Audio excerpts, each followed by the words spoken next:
Welcome everyone. Good morning, good afternoon, good evening, depending on where you are. It's 6:30 in the morning where I am, 7, sorry. So it's good morning for me, but welcome to the session. And thank you for joining. It's the MenCare Advocacy Media and Campaigning webinar. And we'll be looking at practical cases and a toolkit on how to do the work. Before we get started, so my name is Bianca. I'm with the MenEngage Secretariat and coordinating the symposium. If you'd like to follow us, you can follow Ubuntu Symposium. If you would like to tweet during the session, please do. We'd love that. Using the Ubuntu Symposium would be great. And then that is it for now. And so, Umpo, I'm going to stop sharing my screen and hand over to you. Welcome. Thank you so much, Bianca. Good morning and good afternoon again, depending on which part of the world you're joining us from. Welcome to the MenCare Advocacy Media and Campaigning webinar. My name is Mphobuhle Mabena Lunga. I'm from Sonke Gender Justice, and I'm also the MenCare Global Campaign Fatherhood Co-Coordinator. I'll be your moderator for the afternoon and hoping that we will all have a fruitful discussion. Rutgers, Sonke Gender Justice, and MenCare Global are delighted to be hosting this webinar, where we will be discussing on the role of the media, advocacy, and campaigning tools in playing key roles towards informing and educating the general masses on vast topics of interest. For example, in the Netherlands, a successful campaign to extend paternity leave combined with media and advocacy has shown some general lessons learned on how to do a successful campaign. And then on the other hand, Sonke and MenCare Global developed a MenCare Africa Media Kit, which we will be showing you towards the end of the webinar. So you do want to stick around so that you see it as an effort to offer guidelines on how to use the power of the media and stories to promote men as caregivers and fathers through media campaigns, educational programs, as well as advocacy initiatives. We would also like to appreciate our generous funders, CEDA Global, Oak Foundation, Bernard Van Leer Foundation for the generous funding for this work. So this webinar has drawn 5 experts and thought leaders from the NGO sector and the media who are going to take us through today's session. But before I introduce you to our lovely panelists for today's webinar, I just wanted to reiterate some housekeeping house rules. So each panelist is going to present for 5 to 10 minutes, and the session will be recorded. The link together with the presentations will be emailed to you after the webinar. Just give us a few days, and then you will, I think Bianca will share the recording with all of you. We'd also love to hear your comments during the webinar, and please do use the question tab to chat with us during the presentations. We'd really love to hear your feedback if you have questions or suggestions throughout the webinar. We will have a bit of time for us, the panelists, to respond to your questions or suggestions. We'd also like to encourage social media engagement in this. We're using the hashtag Ubuntu Symposium. Then on Twitter and Facebook or Instagram, you can also tag at Sonke Together, at MenCare SA, at MenEngage Global, at MenCare Global, at Rutgers. I will post these links on the chat box. I know it's a mouthful that I've said for now. So without wasting much time, I want to introduce you to our first panelist, who is going to take us through her presentation. Maybe something small that I know about Harriet Pellman. She has been our lead focal person who helped us to develop the MenCare in Africa Media Kit. So without preempting a lot of information, I want to hand over to Harriet. Thank you very much, Mpho, and thank you for inviting me to this webinar. And hello, everybody. Just to say, I've been working in behavior change communication for probably 30 years now. I admit my age. Working on campaigns that link with public health or on social justice issues. And my work has spanned a range of formats, from producing television shows to radio to print. And much of the work we did, we evaluated quite extensively. So this toolkit and this presentation really is to trigger some thoughts about how we would go about designing campaigns for a media advocacy issue. So you've allowed me to share, haven't you? I'm just going to show a few slides and hopefully trigger them as conversation, because I can't really go through through everything, sorry. So when I presented this in Morocco, when we had a conference to consult, I used a sort of controversial heading, men cared as anybody else. But actually that is always the issue. We care passionately, we have many issues, we have topics and messages, and we have to define those in terms of how we're going to bring other people on board. Why is it not letting me move? There we go. So in the media kit, I cover, and I'm not going to go into details about it, a range of areas. What is communication for change? How do you go about thinking about your media formats? Why story? Why that's important? Why having partnerships and collaborations is key to success? And then some ideas about working with the media. So just to say, there are many theories and debates about communication for change and what will trigger that change. And in the toolkit, I go into a number of them. But what's important about that is there are different elements to advocacy. What do you want to change? Do you want to create awareness and just bring knowledge and information to people? Do you want to move them emotionally to care about what the issue is, to shift their thinking? Do you want to stimulate a big public dialogue and debate because you're working around policy issues? What about social media, which is the new factor in our communication toolkit that can continue that conversation? Is your campaign aiming to link people to services? And what are those services and how accessible are they? Are you wanting to shift norms and attitudes and behaviors? And all of these, it's not one or the other, but you do want to think quite carefully about those when you design your messages. So when you design messages around a campaign, what is it that you want to see that changes and that will be different? Is it individuals who change? Is it the community who changes? Is it the political environment? And is it all three? And once one has done that, you start to say, well, what are the formats that would best reach the target audience? Because there are multiple entry points. Are you reaching adults? Are you reaching the general population? Are you targeting teenagers? Are you targeting fathers specifically? Because that then takes you to think, well, then what are the formats we want to use? Is it print? Is it TV? Is it radio? Is it mainstream? Is it community? Are we going to have talk shows? Are we going to use drama? Are we going to use on-the-ground tools like workshops and dialogues in schools and communities and NGOs and institutions? And social media. There is a tendency to think, as some people say, once you've sent your tweet, you've changed the world, one tweet at a time. But actually, what can social media do to underpin a campaign, to keep people connected and in conversation? And I think that's a very important conversation to have. And for me, another underpinning thing is the power of story. We don't want to just give facts and figures, but stories are fundamental to good policies. How do people navigate their lives and their circumstances when faced with a particular context environment? And it's through those hooks that one can best actually see how, in fact, to underpin a campaign.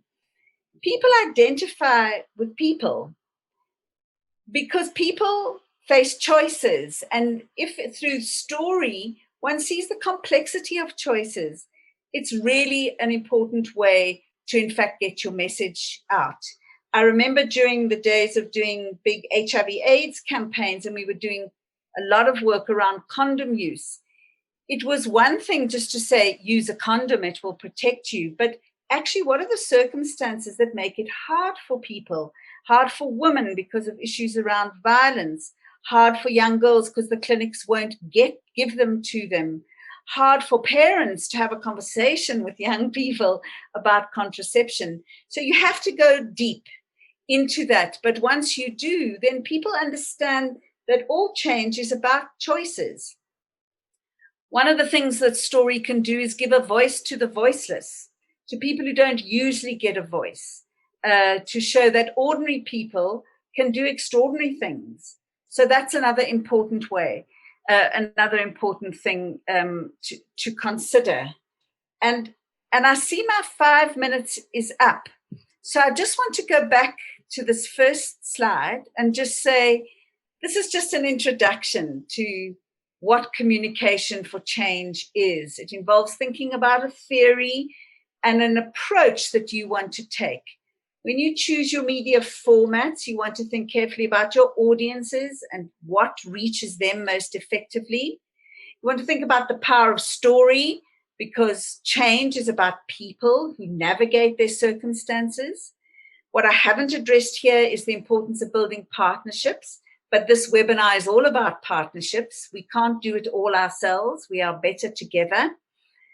And then there is another section in the toolkit, which I'm not addressing here, is how do you, see, I set a timer for myself. How do you work with the media most effectively?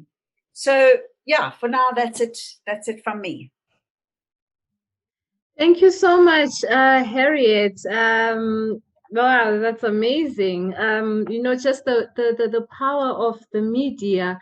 It gets me so exciting because even now we are connected through the power of media.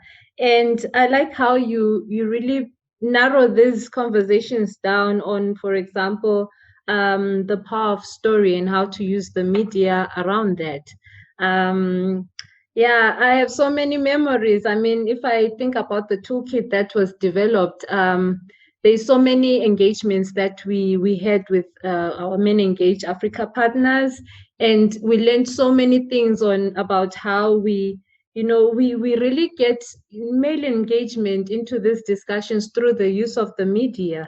So thank you so much. I think we will have a bit of time to ask some questions or to ask for further clarification. So I do hope you will stick around with us. So moving on building partnerships, because Harriet spoke lastly about building partnerships, I'm glad that we also do have my colleague Ilza from Rutgers, who is going to share with us the Dutch experience. So over to you, Ilza. Thank you so much. And I think it's really wonderful that Harriet started, because the case that I'm going to present is, I think, a real example of how to use media and all the tools that you can have in a political campaign. So it's really talking about the political campaigning. We'll start my presentation. I'm talking about gender transformative advocacy, because what we try to do is really addressing the root causes of gender inequality. And I hope that this is a case that may inspire or raise questions, and I'm happy to, I'm already looking forward to the Q&A. Maybe to start, I will introduce myself. I'm Ilse Smit. I've been working on this topic for the last 6 years, I would say. And I'm a campaigner and currently working on the prevention of sexual violence in the Netherlands.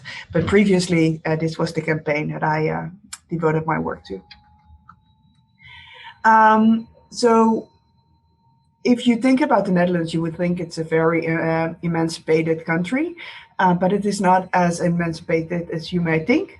We're a number 32 in the Global Gender Gap Index, below Mozambique, Rwanda, and Belgium, for example. There's a big pay gap between men and women because most women work part-time. It's over 80%.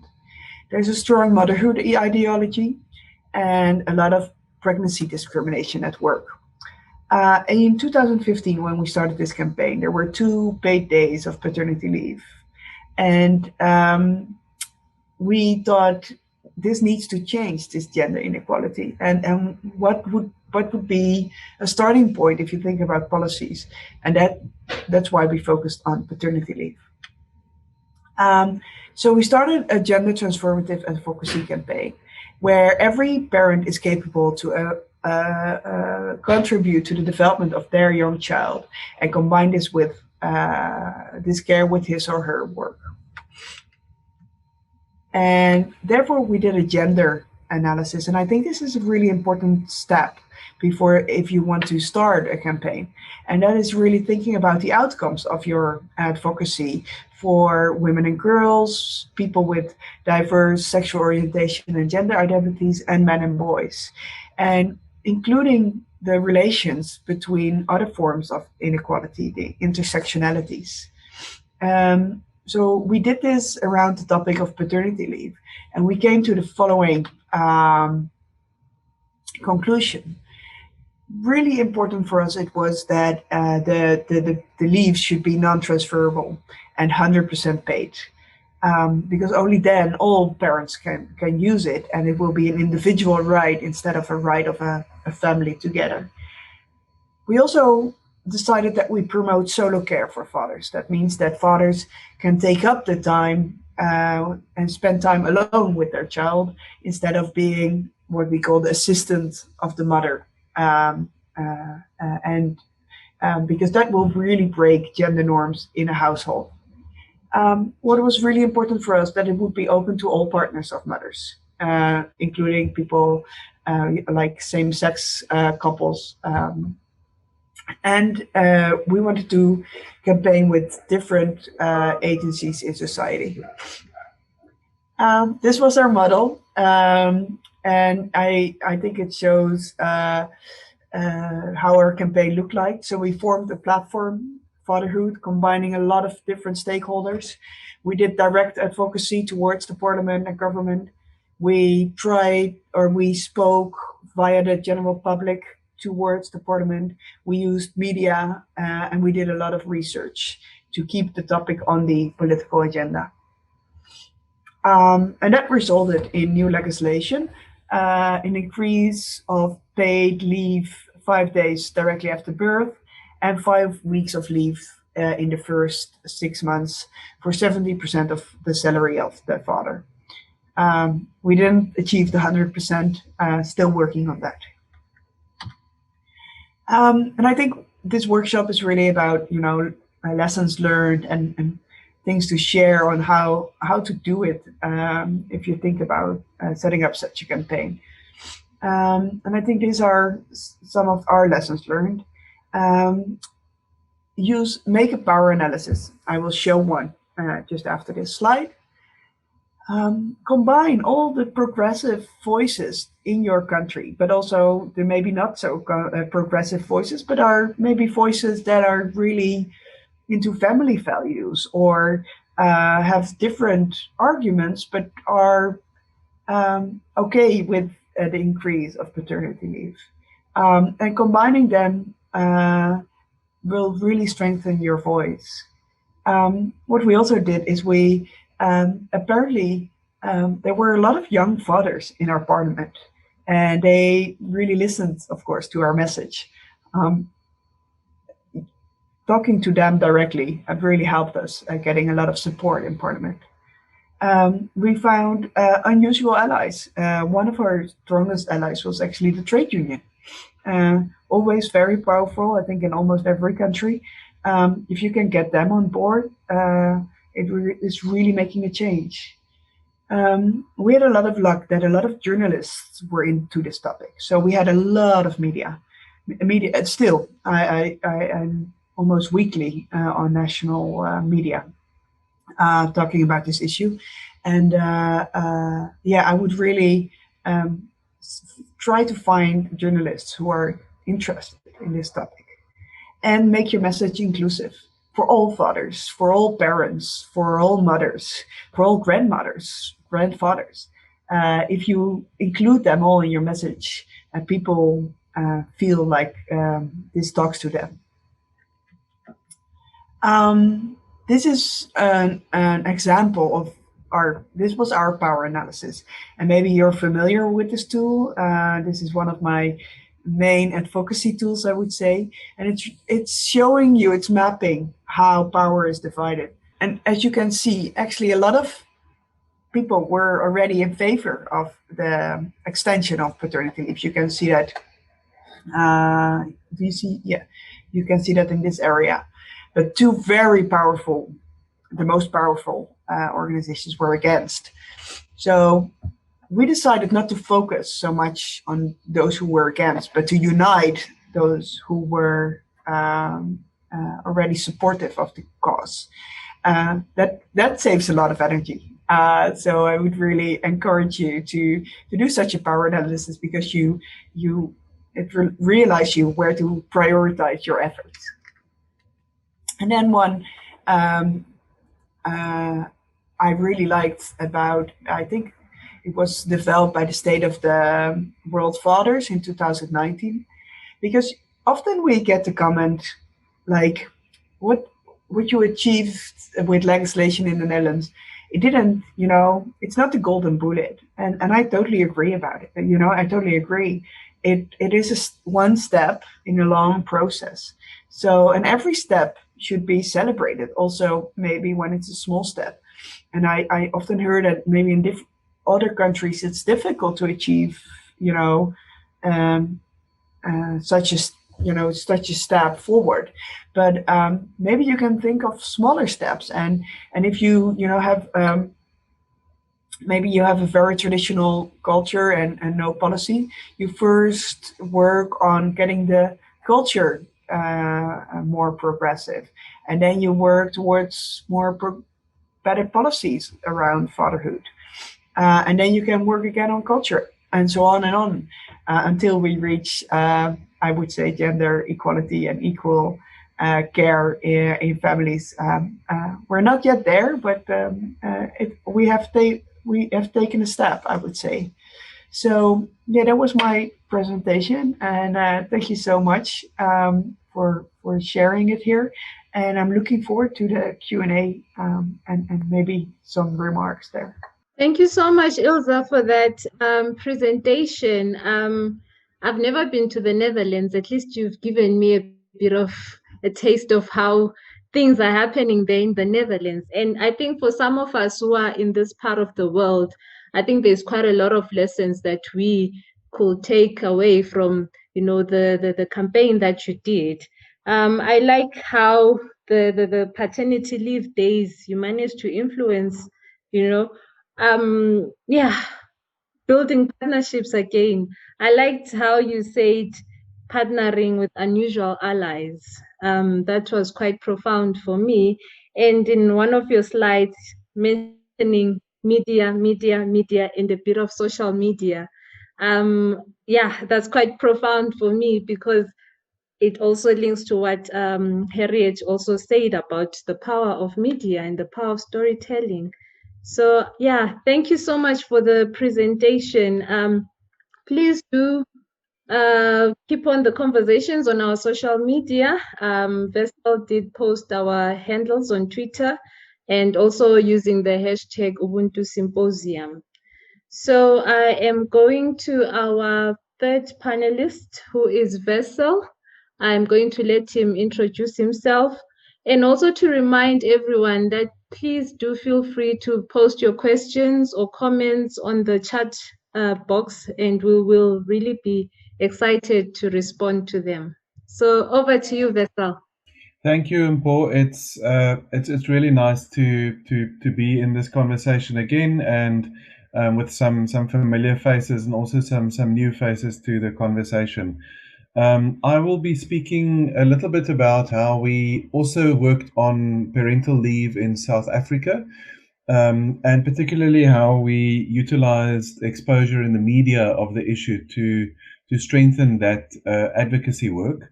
Sonke, along with a partner in South Africa called Mosaic, a women's center in Cape Town, advocated together for improved parental leave since 2014, actually.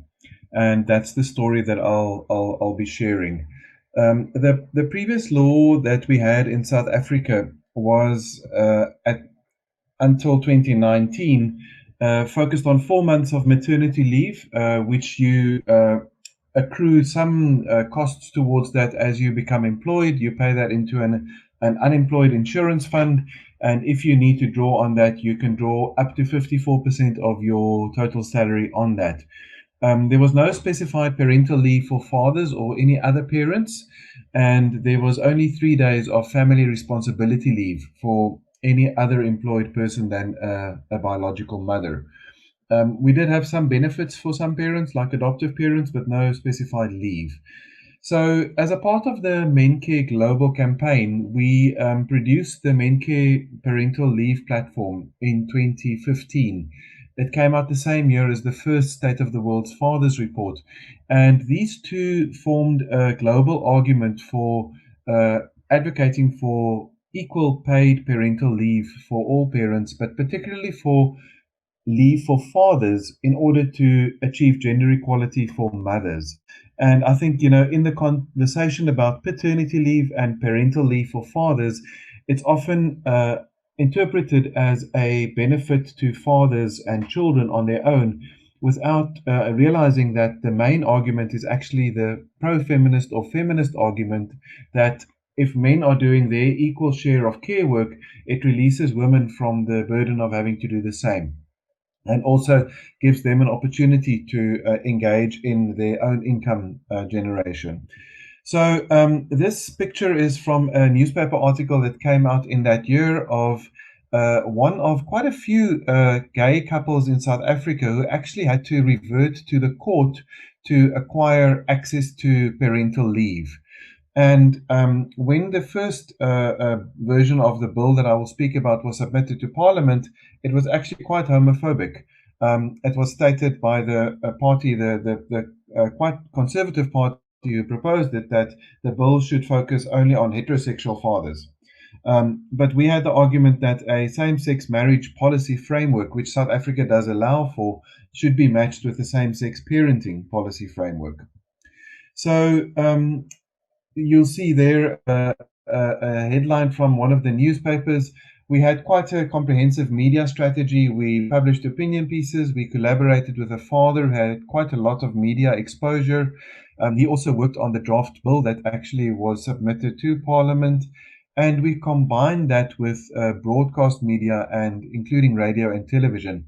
When we finally made it to Parliament in 2016, we submitted a number of materials to members of Parliament, and there's the package that each member of Parliament received from us. And on the right-hand side, you can see two people. Tulani, who was at the time a staff member of Sonke, had benefited from Sonke's parental leave policy, which is a fully paid 4-week leave policy for fathers. And here we see his wife talking about what that meant to her, the fact that he was actually receiving parental leave for 2 of his children. We also presented along with the trade union in South Africa called the Confederation of South African Trade Unions, COSATU. So we were very happy to see that not only due to our advocacy, but to Parliament's goodwill and to concerted advocacy from a whole movement, that the new act was approved in 2018. It took a while for it to be implemented in 2020, but what was really nice to see were the actual achievements. So I'll mention 4 of them. There are more, but let me conclude with these 4. The first one is that maternity leave remains for biological mothers, but the ceiling has increased to a total of 66% for South African employed mothers. We also have, and there's my timer. Let me have another minute or so, if that's okay, moderator. The second one was that we achieved paid parental leave of 10 days for parents that do not qualify for maternity leave. And of course, the largest group of parents in this category are fathers. So from January 2020, we have paid parental leave available for fathers.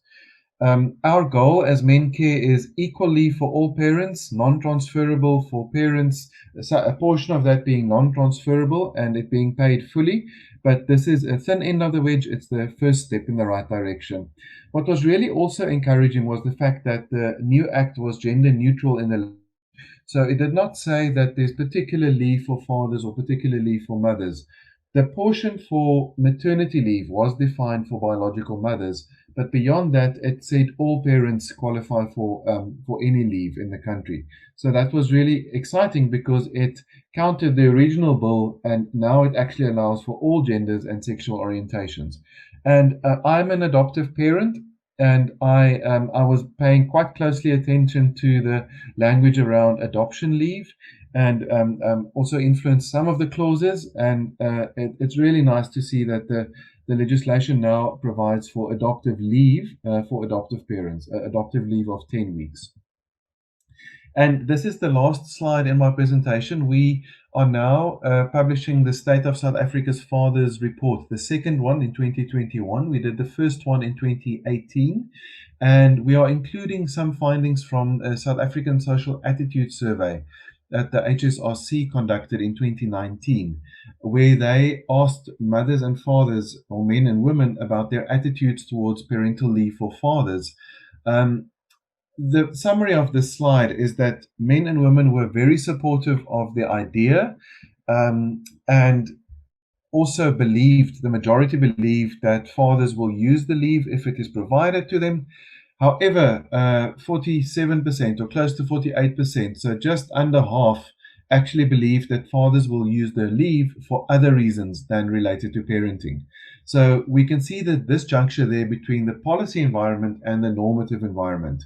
So people are excited about the policy, but they're not quite sure that fathers will actually use that time to parent. So I'm really happy to enter deeper into anything that I've mentioned. Thank you so much for the opportunity. Thank you so much, Bessel, for sharing with us the South African case, which is also quite amazing. I think South Africa is one of many or few countries in Africa that has really managed to adopt a lot of policies, especially around parental leave. It would really be nice to hear also from our participants who are joining us on your experiences really with these discussions that we're talking about. We'd really love to hear your thoughts, your feelings. What is the case in your country? What is the case in your situation? And also, I think a theme that keeps coming up for me is still the use of the media and how powerful it is. I mean, one of the headlines that you showcase, Bessel, saying fathers are demanding more money. It's quite a catch. I mean, it would really want me to buy the newspaper to really find out why are fathers really demanding more money. So just to show how much, the power of media can really influence policy change, especially on these issues that we're discussing. So thank you, Bessel, for sharing with us the South African scenario. So in my other life, I'm a pilot. So I'm now taking us from South Africa and we are going to Poland. And I would like to introduce my colleague, who's also one of our MenCare partner in Poland, Carolina, who's going to share with us the Poland scenario, especially with the EU directive on the work-life balance. So Carolina, over to you. Thank you very much. Good afternoon in Poland. Okay, I just shared the presentation. Okay, I am a founder and president of the Share the Care Foundation. We are quite fresh organization because we started at the end of 2019. So basically, it's second year that we are trying to make a change in Poland. Our mission is to promote partnership between women and men and an equal distribution of parental leave between women and men. And just briefly, I would like to take you through situation in Poland, how it looks in terms of parental leave. We are a 38 million population located in East Europe, EU member since 2004, and quite conservative and religious, at least in declaration country. Right now, we have 2 weeks of paternity leave, which is paid at the level of 100% since 2011. 56%, this is the amount of fathers that use paternity leave. So I think some people think it's quite good number. We think that is not enough, because this is 100% paid, and this is only 2 weeks. So we are aiming at much bigger number. Then we have 14 weeks of maternity leave, mothers only, paid at 100%, 6 weeks of shared maternity leave, so that can be transferred to fathers, but it's almost never transferred. And we have 32 weeks of shared parental leave, paid at the level of 60%, since introduced since 2013. As you can see, we have only 1% of fathers using parental leave. So this is really a small amount of fathers who can really use it. Mostly it looks like that the woman is taking whole year, because together, if you add maternity and parental leave, it's 12 months. So in most cases, it's only mothers taking 12 months, and you can change the amount of money that you are paid at 80% for whole year. So this is probably why only 1% of men are really thinking to take parental leave. So what is ahead of us? Big changes. This is a European Union work-life balance directive. It was passed in 2019, and now till August 2022, we all EU members need to implement this directive. This is about 3 points: 10 days of paternity leave, which is already in Polish legislation, 4 months of paid parental leave for each parent. So it looks like it's the same in Polish legislation, but there is very small difference, because the parental leave is connected to mother. It's individual right of the mother. So mother can transfer the parental leave to father, but if mother is not able to take parental leave, father can take it as well. And in this directive, what is the most important for us is 2 months of non-transferable parental leave for men. And this is what we are really doing in our foundation. We are about passing this and implementing this directive as soon as possible, but thinking rationally, implementing this on time in Poland. So what we do, we last year, I didn't tell here in this presentation, but last year we were working with employers on publishing the guide for employers, how to become a better employer and how to create the environment when fathers want to take parental leave. And we came, after this project, we decided to create a portal called Team Rodzina, which is translated in Team Family. And this portal is parenting portal, but concentrating mostly on relationships between men and women, and between parents and children. So this is less concentrated on children, but mostly on parents, on their well-being, on partnership, because we came up with the conclusion that we need to create a fashion for partnership in relationship between men and women. So in this portal, we are writing about the success stories of men who has decided to take parental leave and paternity leave, and promoting role models. We are also trying to access young parents in birth schools, and we are running webinars free of charge for the young parents, talking about their law, how they can take parental leave. how can they share parental leave, and what are the benefits of shared parental leave, especially what are the benefits of taking parental leave of fathers. We also run these webinars and lives on our Facebook and on our website. Everything is free of charge. And that's the way we are trying to reach to young parents. We are also working with employers. We have 5 big employers that are supporting us in the portal Team Rodzina. And we are also right now running a ranking of organizations that support parental equality with the big think tank in Poland, Polityka Insight. And also we are doing the education of an employer on work-life directive, what it means for them implementing this directive, and what kind of benefits it brings to their organization. Also, we are running some research projects of parental leave and paternity leave. Advocacy. We have created the foundation of Foundation Council. We are preparing the guidelines for Polish government regarding implement the work-life directive and lobbying among all political parties on implementing this directive on time and effectively.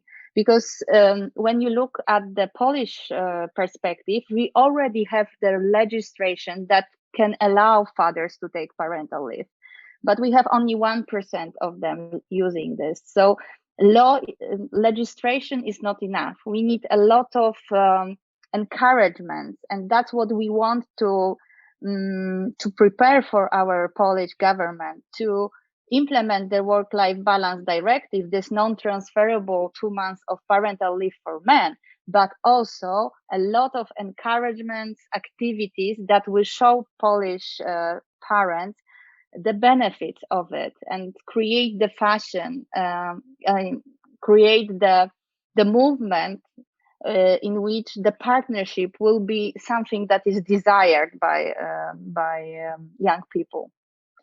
What are the challenges? Of course, countrywide social campaigns, which is really important. You already talked about it, media.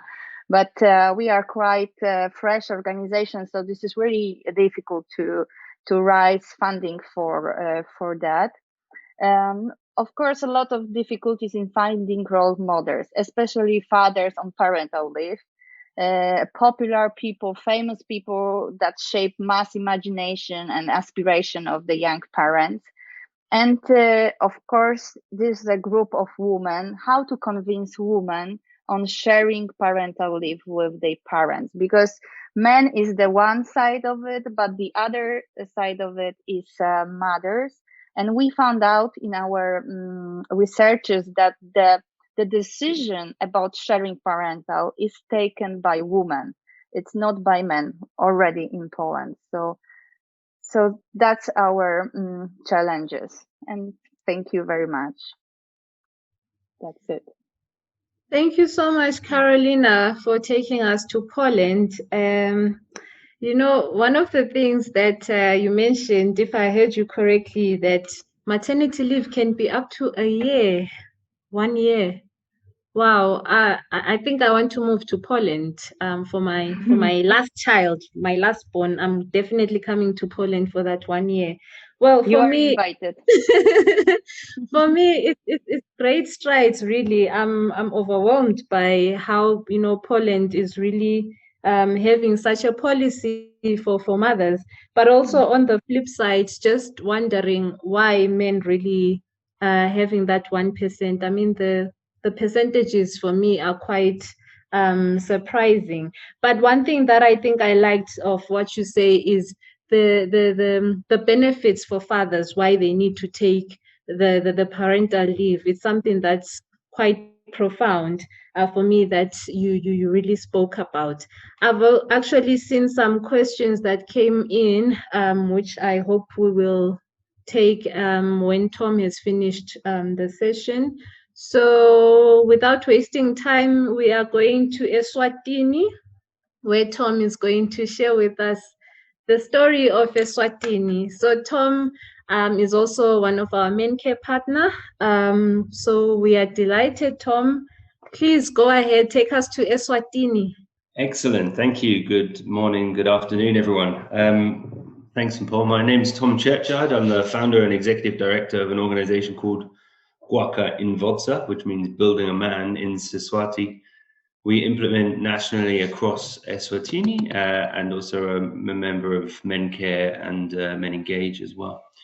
Today I'm going to share with you the story of one of the campaigns we ran last year called Baba Lutopo, which translates to the Good Dad campaign.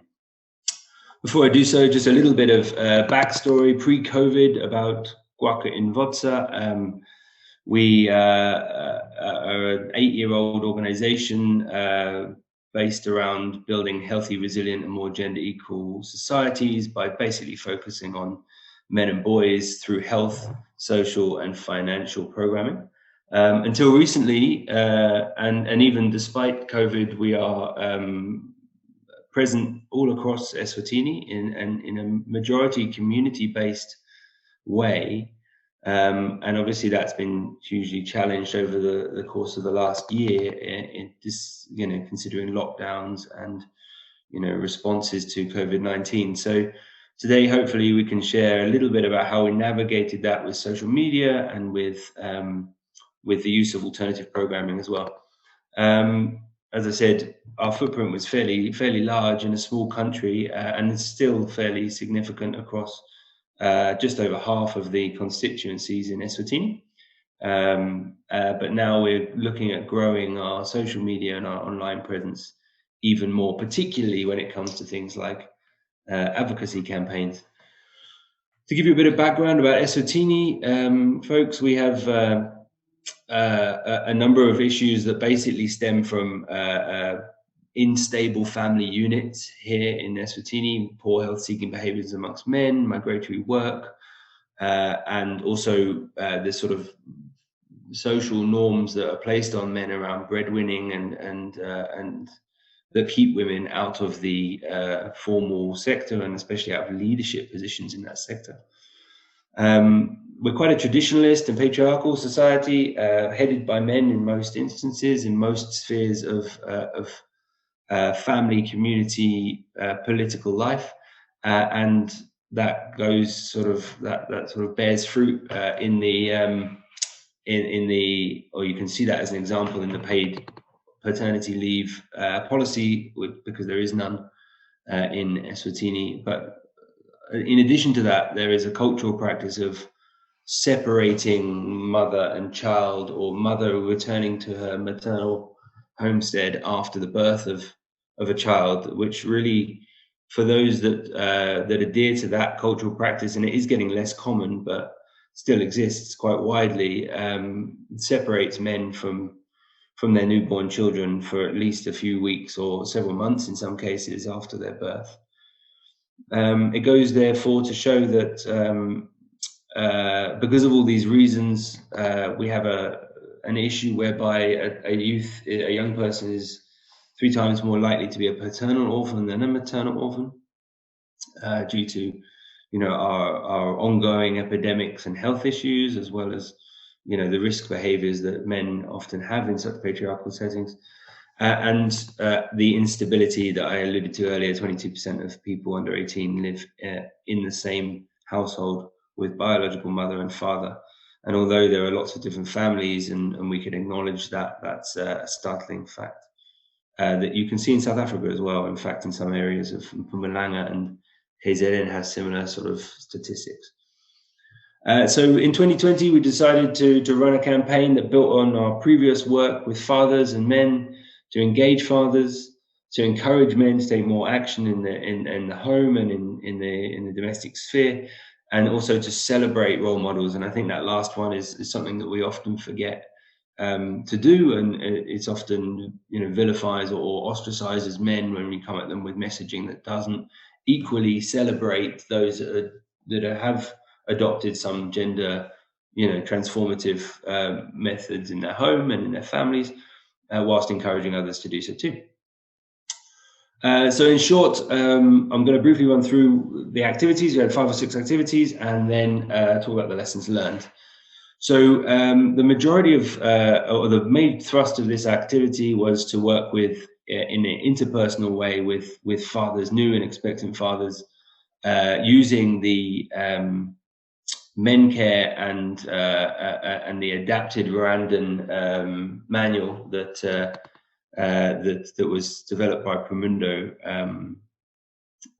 on fathers, and then localized for Rwanda, and in time hopefully localized for a South African context or Southern African context too. And so you can see that was we ran small group work due to COVID, and fatherhood workshops with new and expectant fathers, often the first time they'd ever engaged in such a dialogue or a discussion.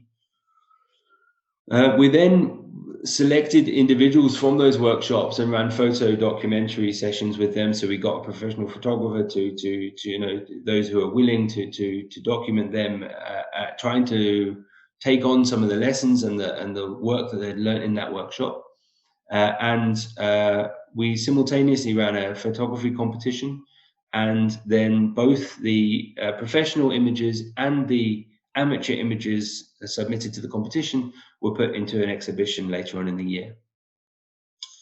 Similarly, we wanted to approach younger people with this campaign, so we also did a letter to my father or father figure essay competition. We know that schools were out last year and COVID interrupted a lot of education, so a lot of schools or parents and schools bought into this idea of getting children writing and getting them doing a writing activity. And so we did this around Father's Day last year, and had a very successful first of its kind competition in Eswatini, and a lot of people wrote to absent fathers and passed on fathers who had passed, as well as father figures, and the diversity of fatherhood and male role models really came out through this letter writing competition. And then lastly, we ran a social media campaign, and that's a bit cut off at the bottom there, but a social media campaign that focused on Fridays being the day that men may return to work, may engage more in the household. We have to work within some of the social norms and behaviors that we're working with in our countries as well, in our given contexts. And so we focused on Friday as a day that men sort of may choose to engage or may choose to do other things. And so Fatherhood Friday became our social media focus day of the week, and each week had a different message and a different image. And you can see some of those images here. So we tried to take, as I say, follow men into the domestic space and really take images of men doing things that challenge the normative image of masculinity and fatherhood. And so really to focus on what we learned in my final 2 slides, I really wanted to bring just a few discussion points to the table, and these were kind of off the cuff observations as well as from our reports from the campaign to say, what can we take forward, what can we share? Firstly, that a mixture of above-the-line advocacy, so national advocacy, print media, social media, radio, TV, etc., and targeted interpersonal or personal interventions really work for us. So doing both those workshops and the online strategies simultaneously, and having the 2 feed into one another. So the men in the workshops followed the work online, and then the work online created demand for the workshops and the other competitions. Similarly, those interlinked activities create momentum, as I say, and efficiencies, and especially when they build on one another. So the photo documentary became the photo exhibition, and we've still used those images in our social media campaigns and in our print media work as well. Firstly, we started this campaign really with the intention to improve paternity leave or shared parental leave in the country. KI has always prided itself in having 4 weeks, just as Sonke does with Vessel, and we wanted that to be a real legal policy reform issue that we could take forward. But after some mapping and after some initial thought, we realize that that is a real long-term strategy. It's going to cost, and it's unpopular with employers, and in fiscal challenging situations like we experienced last year, the focus is not going to be on those kind of social interventions. And so we, it's always, I think, got to be at the heart of what we do, but it can be a longer term strategy than the annual one that we adopted under this campaign. But one of the key takeaways was also that we were able to attract quite a lot of private partnerships in this campaign, specifically with Standard Bank, who joined and financially supported the campaign as well, but also with other corporates who are interested in the campaign throughout. And that means that these social issues, especially with our online presence, like we've had, can attract different and unusual sources of funding. And then lastly, social media is a powerful tool and a fickle friend. I think is that, we found that it can be a very powerful tool, and that especially the metrics that we get from social media and boosted posts and investing in social media is really powerful. But that we always need to be careful of what we are consuming when we purchase social media space and advertising space, boosting, etc. on social media, because some of those metrics are skewed towards us reporting even more than we would have otherwise had. I think, for instance, Facebook treats a view as 3 seconds, I think, on a video. So, we can, we have to be careful of the metrics that we use there.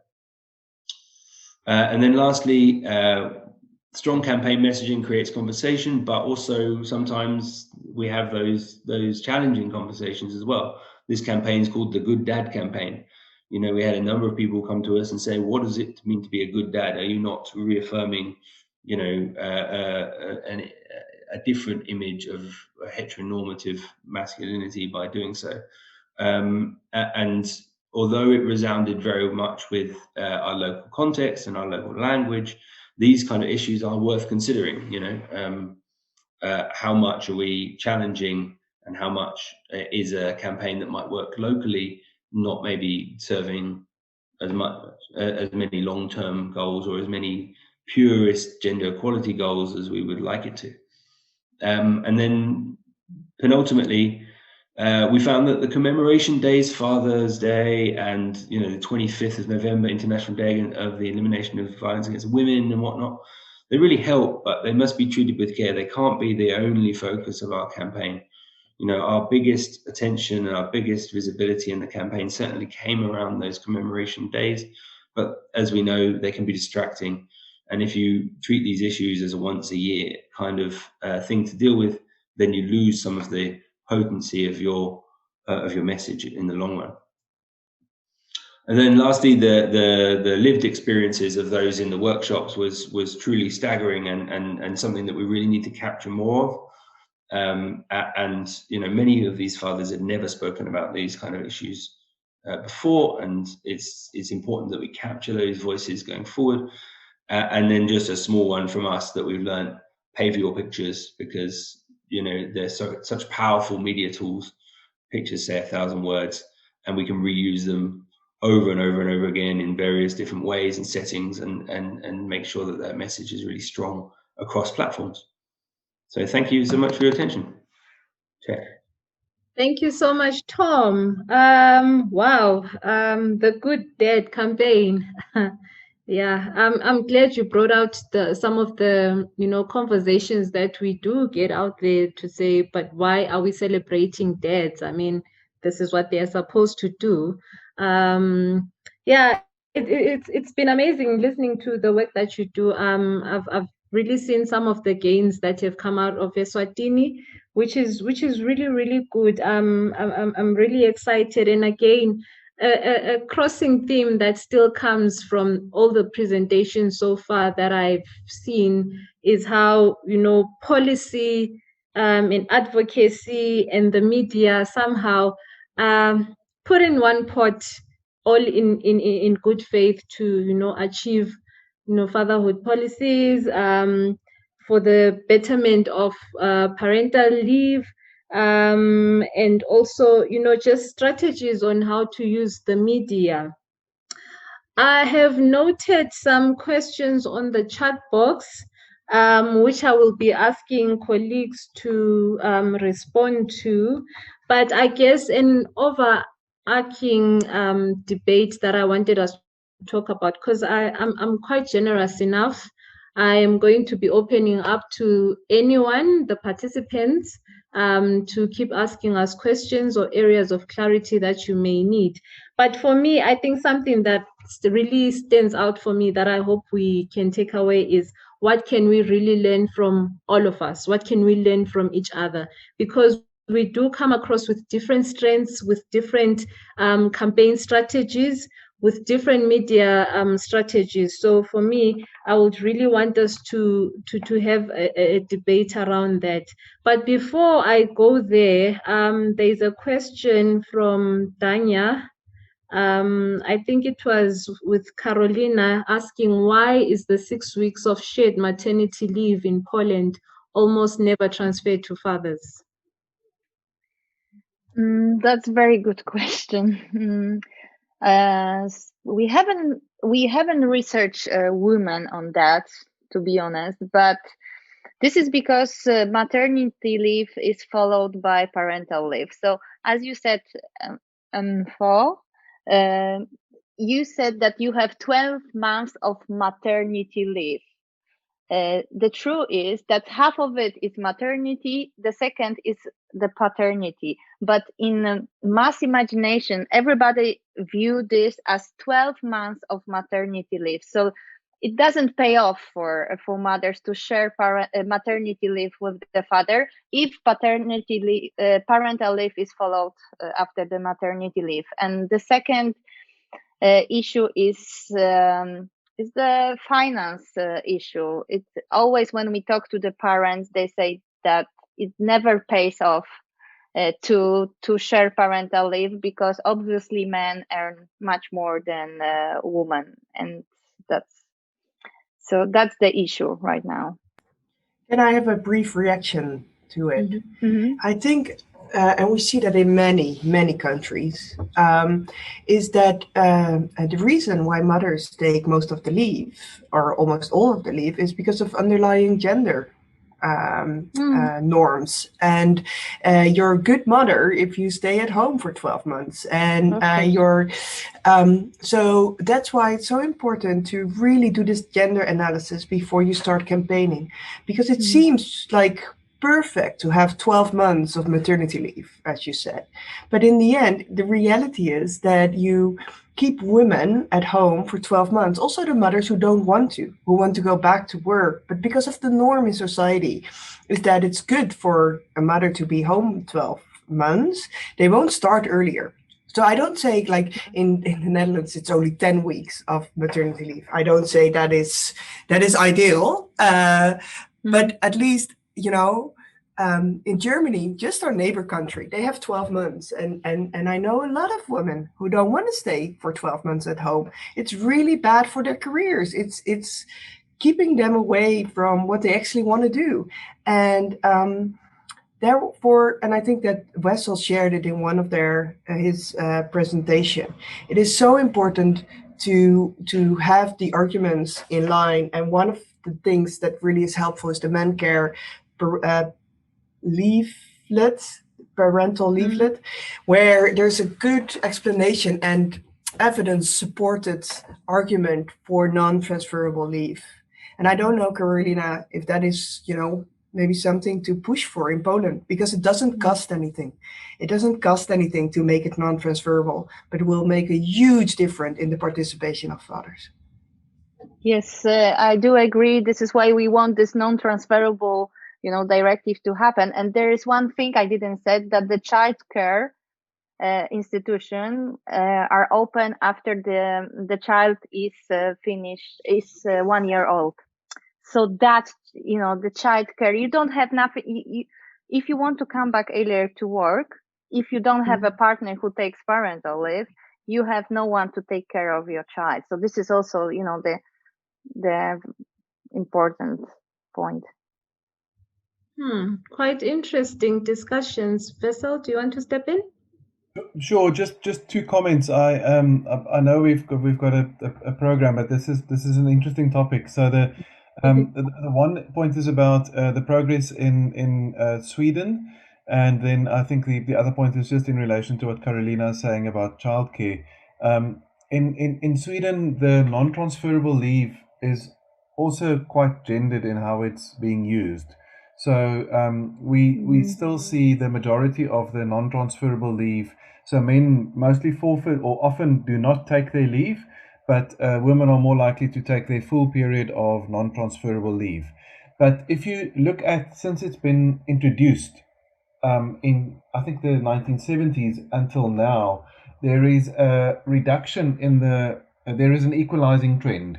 So over the last 30 to 40 years, it has actually become closer, and men are taking year by year more and more of their non-transferable leave. And our colleague Jens from Men in Sweden presented a very potent slide about this at the conference you mentioned, Paul. And the optimistic interpretation of the slide is that the lines will meet, and that at some point men will take the same amount of non-transferable leave that women do.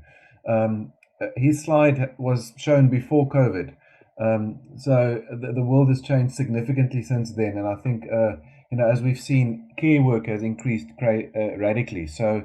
But nevertheless, all things considering, it was moving in a more equal direction. And then I think the other point, because we are so focused on fatherhood, we often overlook the fact that the state also has a responsibility to support gender equality. And one of the key ways to do that is to provide free childcare for children who do not go to school yet. Free, high quality early childhood care and education. And I think that's something that's parallel to MenCare, but it is certainly one of the things that we support, because it supports the feminist agenda of having women be able to make a choice about whether they want to spend their time on care work or not. Thank you for sharing that input, Vessel. I've forgotten whether it was Ilza who was speaking about when we can ever achieve gender equality, and I remembered Gary Barker in a presentation where he said it will take us about 93 years, I think. That's what he mentioned. So I'm now actually trying to imagine when we will reach that ideal world where we have our governments giving childcare support. It's something really to think out of the box. I mean, and also linking it to why we're here today. I mean, I'm thinking of, okay, so I'm sitting listening to these discussions and I'm wondering, okay, I'm just a small NGO and I really want to have a campaign around these things. Like, where do I even start? For me, that's a question that maybe Harriet, where do I even start thinking of a media strategy? Tom, I know you also spoke about the Good Father campaign. Like, where do you even start? I mean, there's so many issues out there, but how do you really get it there? And I've noted Chris' question. Maybe after our panelists respond to my question, I'll come to your question. Should I just give a view on that?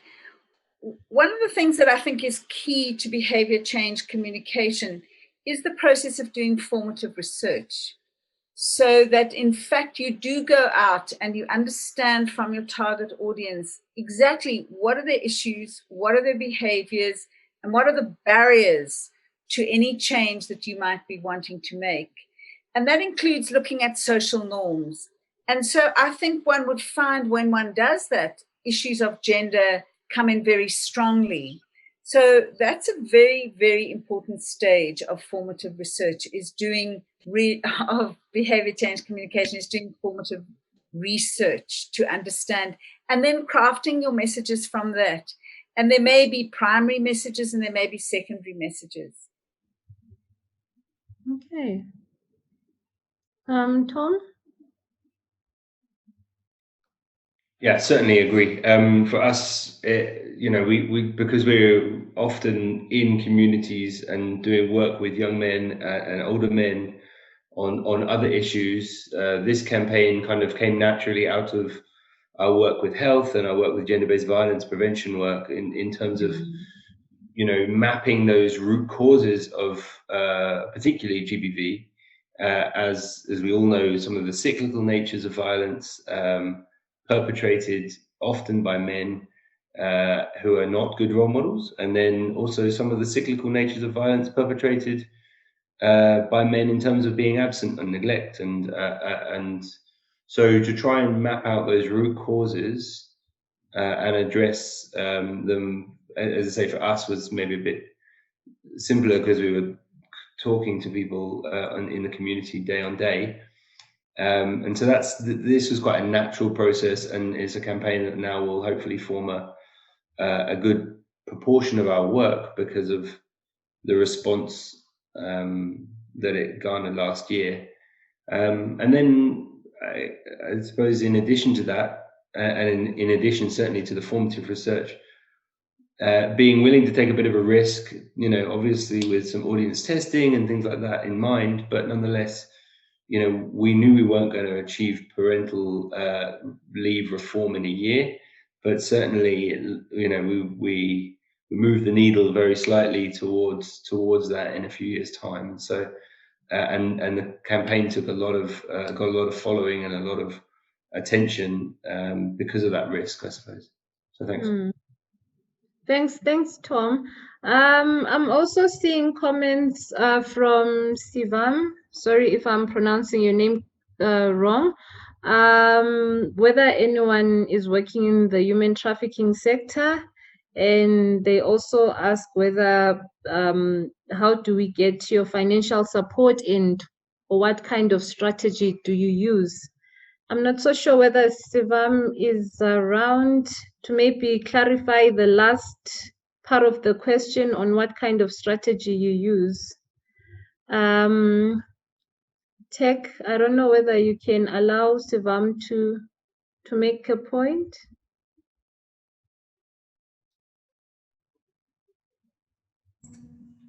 Hi.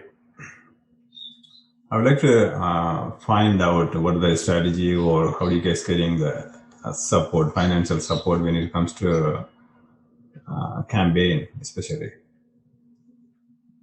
or any major projects. Thanks. Okay. Thanks, Sivam. And another question from Chris on how does a campaign team deal with possible biases or lack of information that can skew the power analysis? I think one of our speakers did touch a bit on that. So I will allow anyone to respond to that question. So any takers?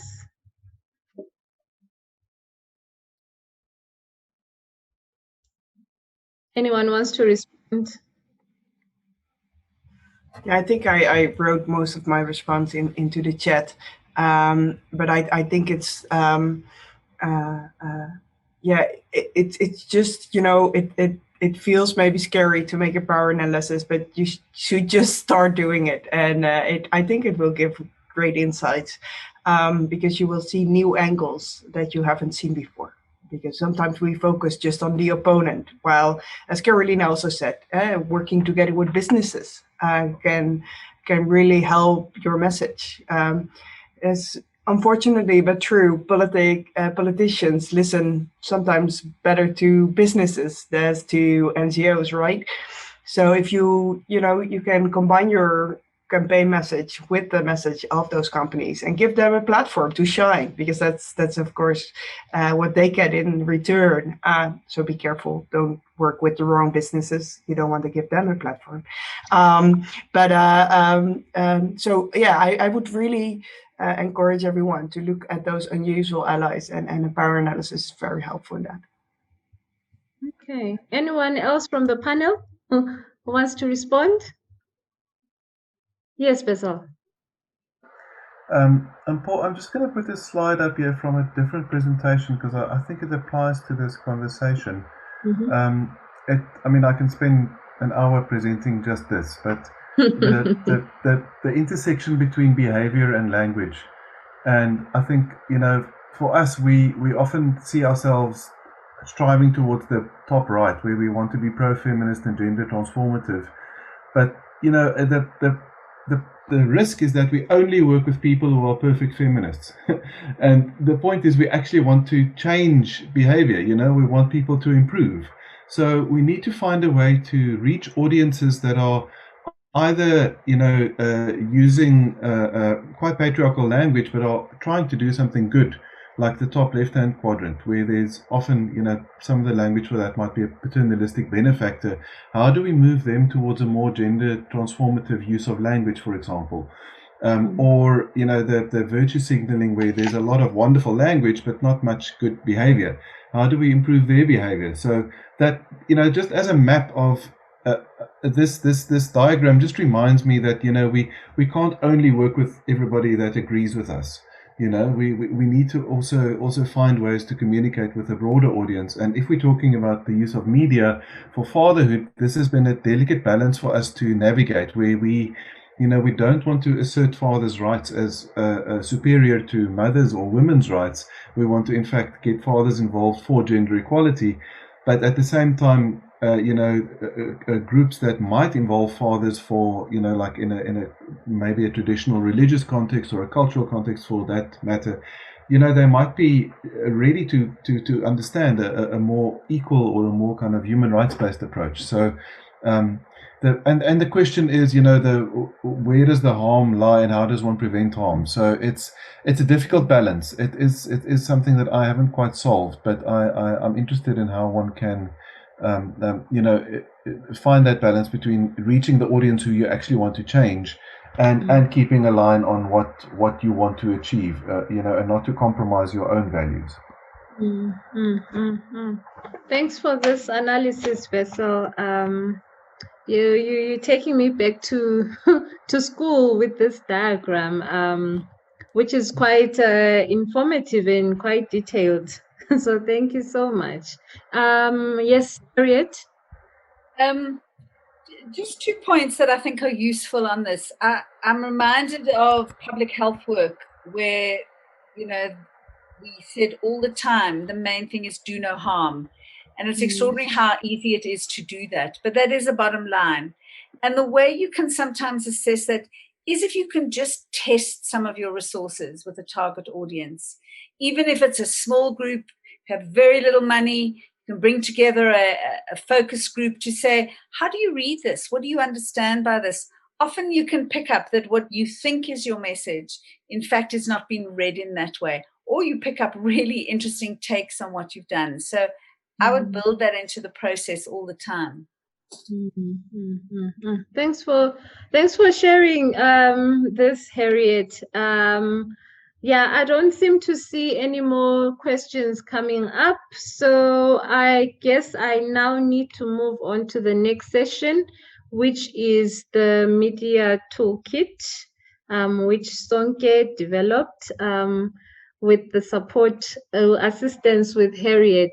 So I'm not really going to preempt a lot because Harriet did share in her slide most of the background really that comes with the toolkit.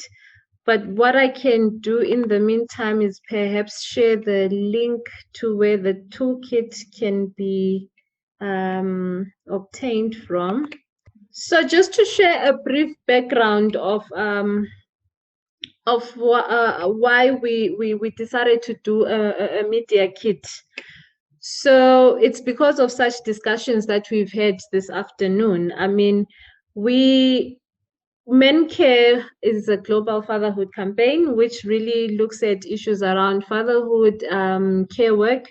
So we had the intersections on how do our partners from MenEngage Africa have a tool that they can use to come up with campaigns that promote positive fatherhood and all. So we then thus decided to come up with a toolkit. Vessel, I don't know whether you can help me to project the toolkit itself. I'd really, really appreciate it. So Harriet I wish Harriet had presented at the end so that it would have been quite an easy type of flow for us to really share how and what the toolkit is all about. But maybe just a few reflections on what the toolkit is all about. It has a communication for change strategy that speaks through numerous theories and debates about what triggers change. It also has media formats on how you can design a communications campaign. And also the story, the storytelling that Harriet did share with us is also included in the tool. So Vessel is just taking us through what the toolkit really looks like. It's a downloadable tool that is quite easy to use and to go through. As you can see, there is quite a number of strategies and methodologies that people can use to come up with a campaign strategy. Really, yes, like what I was mentioning earlier on. I think there are 3 theories that are mentioned in the tool that Harriet assisted us with coming in. And we also have case studies, most of which come from our partners from the MenEngage Africa. So there's also examples like the slide that Vessel just passed right now of the MenCare Global meeting that we had in 2019 in Morocco. So it's quite an active and actionable tool that is quite easy to use. You can see also the designing of a campaign. There's several examples also of media campaigns that we have done, we and the MenEngage Africa partners have done. And also choosing your formats. What type of media do you want to use? Does it include the radio? Is it the print media? Is it billboards, or is it the television or public service announcements? So there's quite a number of ways that you can actually learn out of this tool that takes you step by step on how to even script for a radio show. Is also another example that is something that you can get from the tool itself. And also something that is also nice are the talking points that are also inside the tool. It takes you through, I think something that I also like is it's a tool that's also adaptable to your context. So if you may go through the tool, you may find that perhaps it's something that I in Malawi can use and readapt. We are quite open to that as long as you do cite that we are the original holders of this tool. And also something we've been talking about on building partnerships. There is also a section on that you can also find very useful. Also, how to have successful strategies of working with the media. I know most of organizations struggle with working with the media because we always feel that maybe the media may portray us in a negative way. But the tool also does give practical examples, for example, interviewing tips. And I remember Harriet, when we were in Morocco, she took us through a session of wanting us to do a presentation or describing our organization. Was it in 2 minutes or a minute? Because that's what the media usually asks us to do. Like, how do you really respond when you are live on TV? What is the work that you do? So how do you really package your messaging in a nice way that is impactful and precise and to the point and leaves an impactful message? So yeah, I think in a nutshell, I know it's a mouthful that I've said, but I have posted the link to the kit, which is something that's downloadable.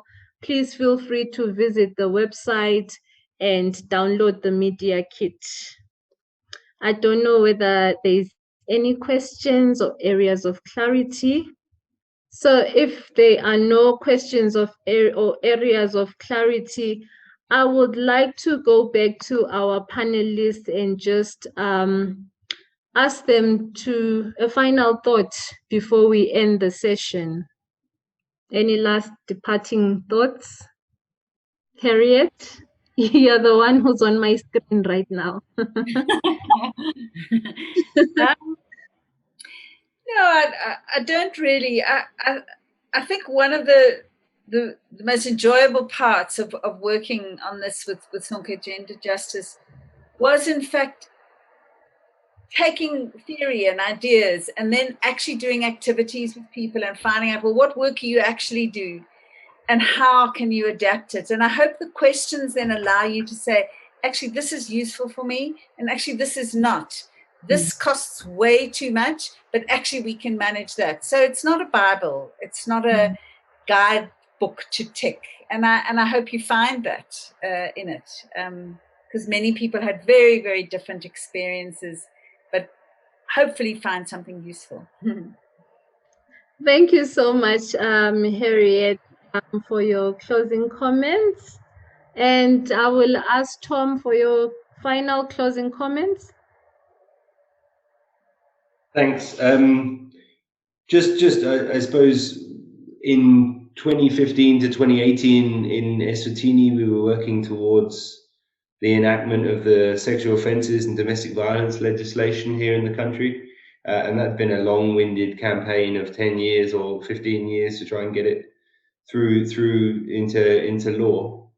And I think that raised a lot of the same issues between normative barriers and legislative barriers that we're finding here and we're finding in other advocacy campaigns. You know, people were saying it's uncultural, it's not Swazi, it's not Southern African, you know, and even in the 2.5 years since the passing of that legislation, we're starting to see some normative change that responds to the legislative reform.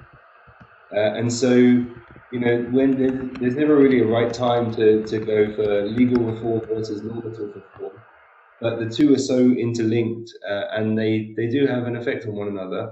Sometimes it's just an opportune time to do the legal reform, and the cultural shifts and the attitudes and mindsets will follow suit after the law has been put into place. And at other times it's the other way around. So I was interested in what Wessel said on that, and that resonated with lots of different legal reforms that we're going through and lots of different advocacy agendas here in Southern Africa as a whole. But thanks, it's been a pleasure. Thank you so much. I'm glad that you really took something out of the experiences from Wessel. And I also do hope that colleagues who are joining us also do have something that they managed to take through these discussions. Carolina, final thoughts, final comments? Yeah, a lot of inspiration from your presentation, but I was just thinking that this is nice to have such a generous legislation in Poland, but this is also a trap when you are thinking about, you know, implementing EU directive, and I have a lot of thought about it, especially in the next meeting of the council coming at the beginning of the next week. Because you have to put on the one side the support that you can gain from the different political parties, but also father organizations, religious organizations. So you need to have that, and on the other side you have the real effective of this legislation that comes in terms of the gender equality, and that's a little bit different, and it's really extremely difficult to find the position that will serve both goals. So that's my final final comment. Thank you so much, and good luck with this work. Honestly, I think you still have the next year to somehow finalize and find a way of how you really push this work. So we will be watching and following you to see what's really happening. Thank you so much, Wessel. With this image, Yeah. which is some colleagues may, our colleagues at Plent in Spain popularized this image. It's a fantastic image of exactly what we're trying to do. So let me close with that and just say it's really nice to see the MenCare community across the world. So having Poland, the Netherlands, Eswatini, and Joburg and Cape Town in one call, and in Kampala actually with you and Paul. So it's wonderful to have such a diverse range of voices. And I was really inspired by Ilse on the solo care, and that's something that I've been doing more and more with my children, especially in the last 3 years. So it's really nice to see this cross pollination across the countries. So thank you so much for organizing this, and Paul, it was a fantastic conversation. Thank you so much, Bessel. And I deliberately wanted Ilse to speak last because this was a partnership that Sonke and Rutgers did together. It's been a very interesting journey for us to have this webinar. So I wouldn't have done it also with the assistance of Ilse and Bianca. So over to you, Ilse. I don't have a lot to add, but thank you so much for bringing those cases together. And it was really nice to hear from all those other countries. And what I learned is that, we're on a journey. We're on it together. We may be on different vehicles and maybe on different locations, but in the end, there will be gender equality. The road is long, but we will get there. Thank you so much for everyone joining. Thank you so much, Ilse. So we would like again to thank you, colleagues and participants who joined us for the session. We'd also like to thank Rutgers, Sonke Gender Justice, and MenCare Global for making this webinar a success.